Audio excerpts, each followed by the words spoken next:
Journal de l'abbé Munier, 1905, 9 janvier.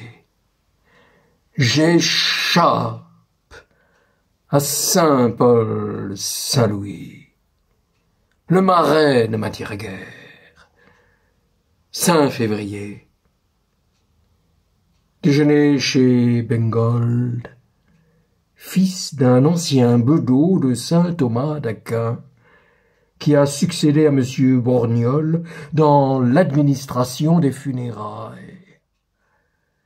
Il pérore comme un homme arrivé. Que de cercueils derrière cet homme.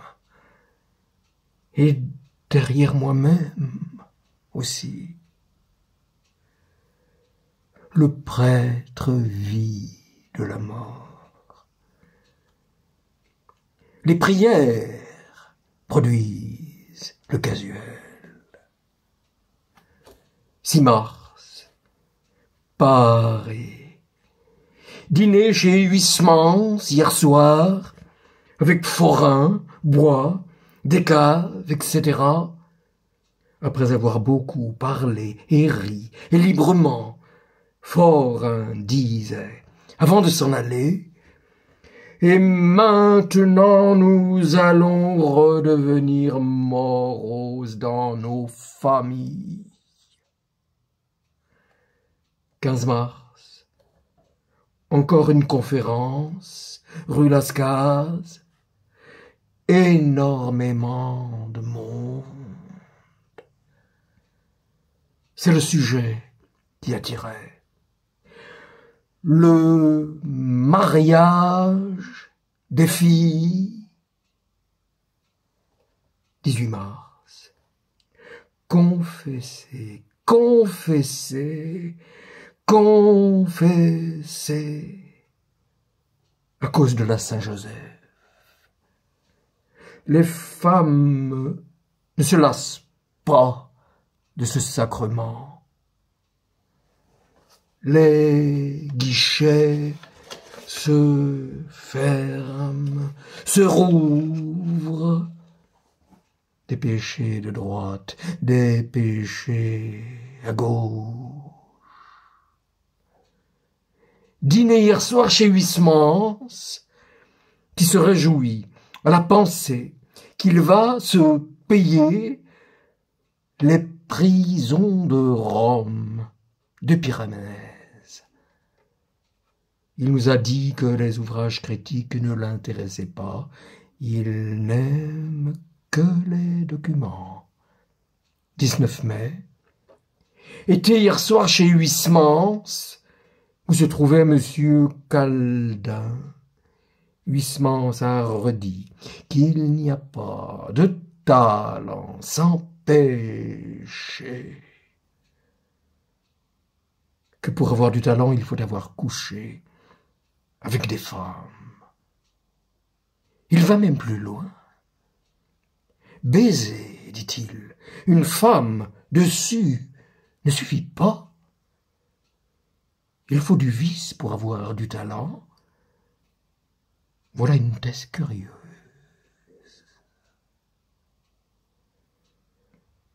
Dans quelle mesure est-elle vraie? Ce qu'il y a de certain, c'est que les littérateurs, les poètes, les artistes me paraissent rarement chastes. 2 juillet. Mélancolie diffuse. Oh, mon imagination. Huysmans le disait hier soir. C'est elle qui fait tout, en une certaine manière. 5 juillet.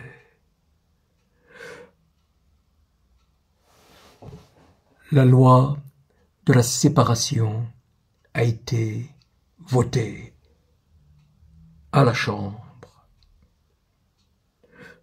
de la séparation des églises et de l'État. 14 juillet.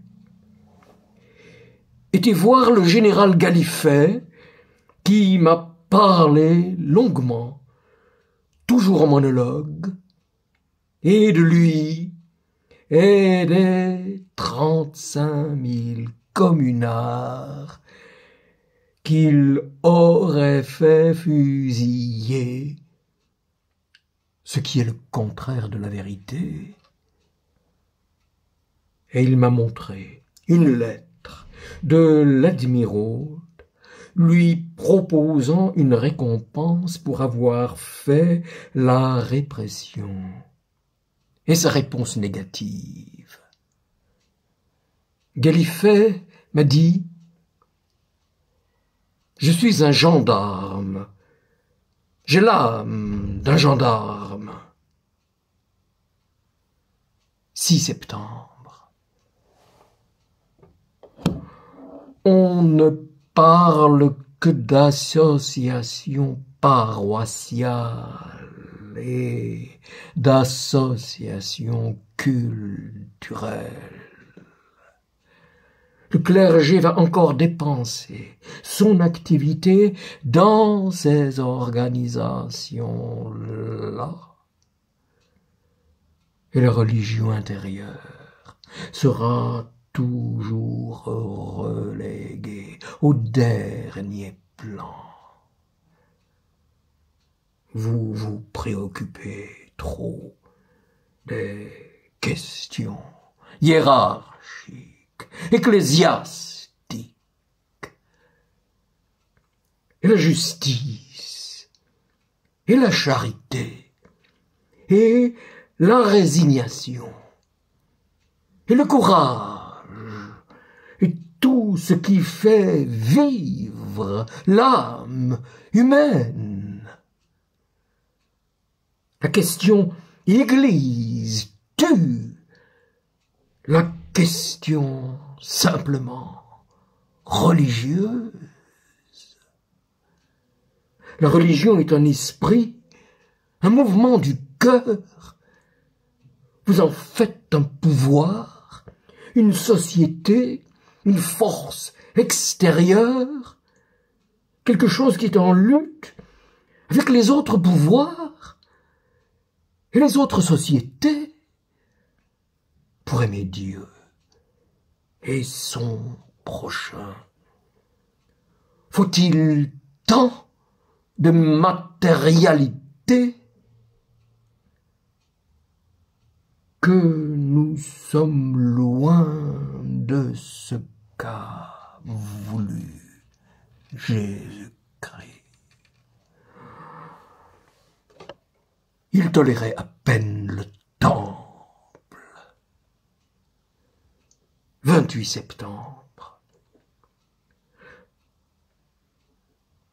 Un aristocrate n'aura jamais un vrai et original talent d'écrivain.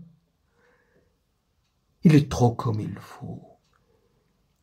Il y a trop de domestiques entre lui et la réalité. Voyez les broyes, les dos sont vils. Ils ne fraternisent pas avec les choses. Il n'y a pas de communion. Le talent tutoie.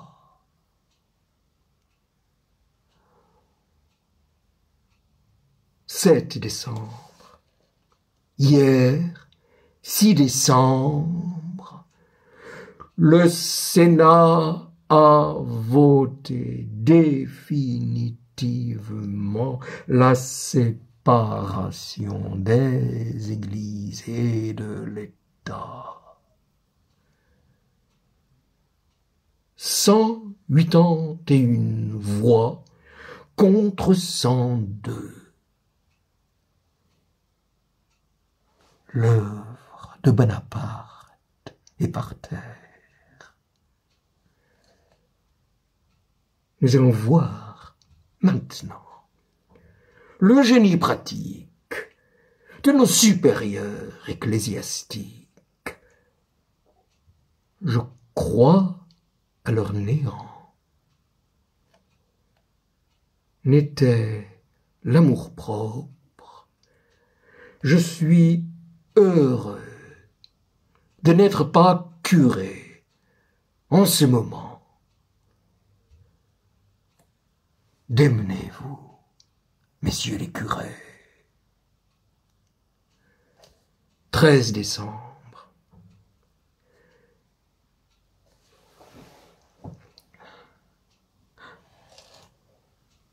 Me réappartenir,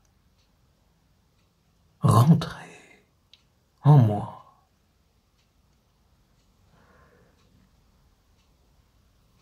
Les livres, dussé-je devenir aveugle?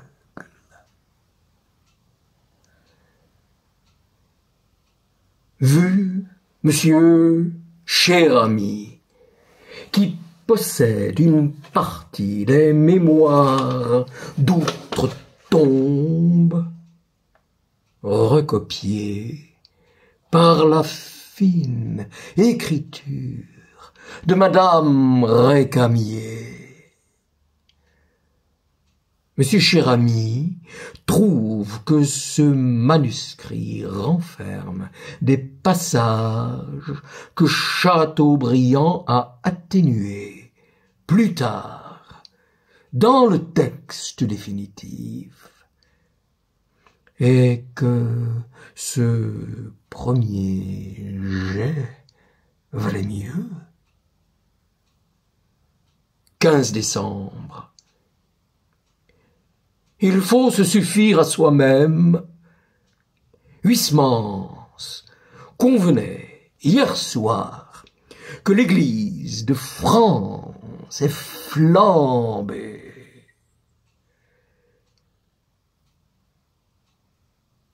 Nous ne sortirons pas du pétrin. C'est la foi qui manque. Et quel clergé imbécile!